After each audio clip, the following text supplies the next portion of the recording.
Olha, vamos combinar. Conflito em família é uma coisa que todo mundo conhece, né? Seja por uma coisinha boba ou por um problemão, toda a casa passa por isso. Mas e se existisse um jeito não só de apagar incêndio, mas de se tornar de verdade um construtor da paz dentro de casa? É essa a ideia que a gente vai desvendar aqui. Um passo a passo para transformar atrito em harmonia. Beleza, o nosso mapa é esse aqui. A gente vai começar com umas regrinhas de ouro para a paz. Depois, vamos fundo para entender o que dá energia para cada um na família e quais são os medos escondidos de cada personalidade. Daí, a gente aprende a se conectar melhor com todo mundo e, claro, uma receita prática com 5 passos para quando o conflito aparecer. E para fechar, uma sacada incrível sobre como nossa identidade pode ser mais forte que qualquer emoção. Então vamos lá, a primeira parte é o alicerce de tudo.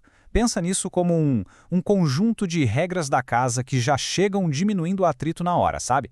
É coisa simples, mas que faz uma diferença danada.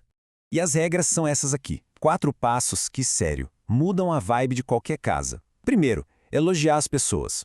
Simples, né? Mas a gente esquece. Segundo, largar de mão a mania de criticar o tempo todo. Terceiro, procurar gente sábia para conversar, para pedir um conselho. E o quarto, que talvez seja o pulo do gato, perceber quando a gente pisa na bola com alguém e ter a humildade de ir lá e consertar. Esse é o começo de tudo para ter um lar mais tranquilo. Ok, agora a gente vai começar a investigar a raiz do problema. É tipo ser um detetive de conflitos. A fonte que a gente está usando sugere uma analogia muito boa. Pensar em cada pessoa da família como um carro. Cada carro tem seu combustível, certo? Álcool, gasolina, diesel, com gente a mesma coisa. Entender qual é o combustível de cada um é a chave para decifrar muito comportamento. E essa analogia do carro é perfeita, porque sabe quando o tanque de alguém está quase no fim, na reserva mesmo? O ambiente fica tenso, todo mundo irritado. O segredo está em sacar que cada um tem um jeito muito particular de encher esse tanque de novo. Vamos começar pelo colérico vigoroso. É o tipo ativo. O que enche o tanque dele é simples, fazer. Mas não é fazer as tarefas chatas do dia a dia, não. É fazer algo que dá prazer, que dá aquela sensação de missão cumprida, sabe? Mexer no jardim, cozinhar algo diferente, praticar um esporte. A ação, para essa pessoa, é o combustível. E o sanguíneo popular, aquele tipo falante? O combustível dele é gente, é a interação social. É um bate-papo no telefone, um almoço com a galera, dar uma festa, qualquer chance de se conectar, de conversar, de rir junto. É isso que recarrega a bateria dele na hora. Agora, um contraste total. O fleumático tranquilo, o observador. O jeito dele recarregar é não fazendo absolutamente nada. É isso mesmo. A recarga dele é na paz, na quietude, tirar um cochilo, ver um filme de boa, ouvir uma música.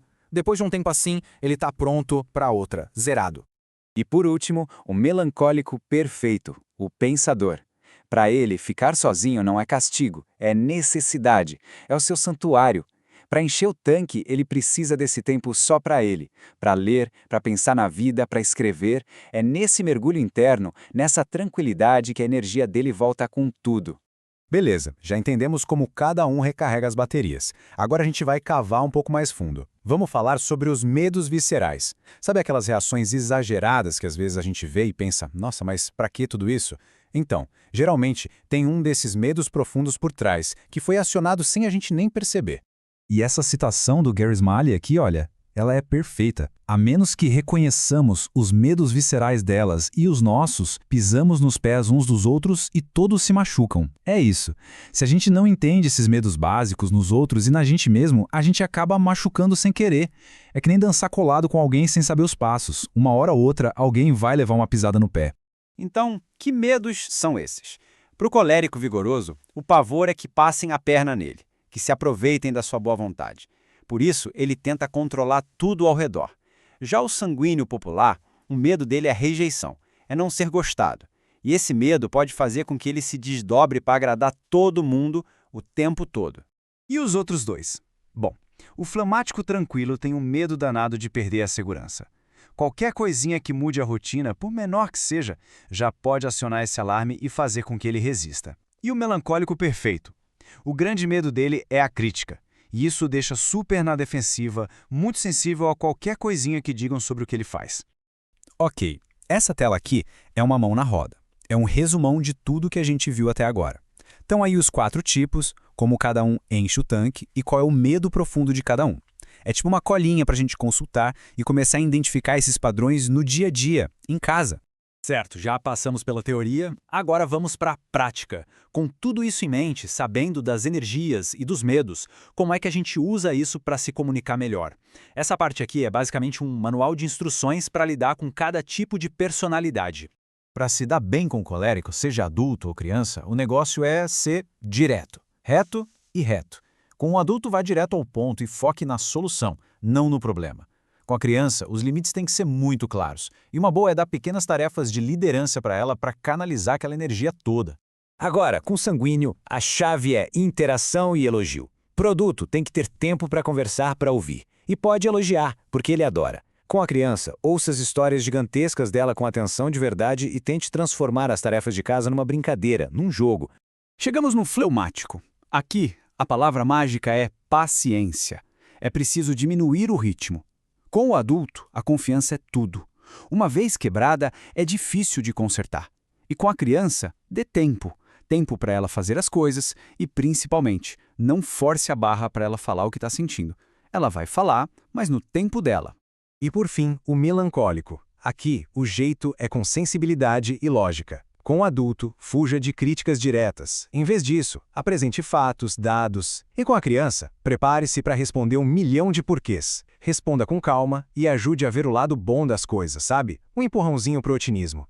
Ok, mas a gente sabe que, mesmo com todo esse conhecimento, o conflito vai acontecer uma hora ou outra, né? Faz parte. Então, o que fazer quando a briga estoura?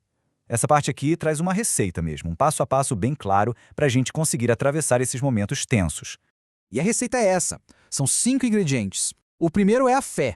A fé de que sim, é possível resolver isso. O segundo é o perdão, que é uma via de mão dupla. Perdoar e também pedir perdão. O terceiro, fatos. Se apegar ao que aconteceu de verdade e não ao eu acho que.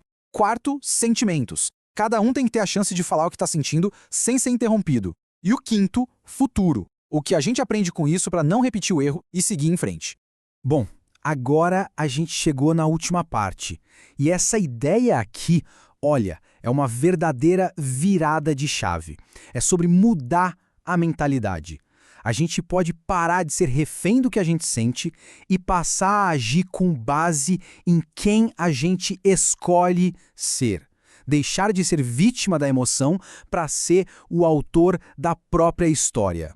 E o quadro aqui mostra essa diferença brutal. A maioria de nós funciona no piloto automático, que é o da esquerda. Primeiro a gente sente uma raiva, por exemplo, aí a gente age baseado nessa raiva, grita, isso define quem a gente foi naquele momento. A proposta aqui é inverter tudo, é o fluxo da direita. Primeiro a gente decide quem eu quero ser. Quero ser uma pessoa paciente. Essa identidade guia a minha ação. E o mais maluco é que, com o tempo, os sentimentos começam a seguir a ação. A gente assume o controle. E para fechar, fica essa provocação. A pergunta que importa não é o que eu vou sentir na próxima discussão, mas sim que tipo de pessoa vou escolher ser. Alguém que busca paz? Alguém que sabe perdoar? Alguém que ouve? Essa escolha de identidade antes mesmo da briga começar, essa escolha pode mudar o jogo completamente.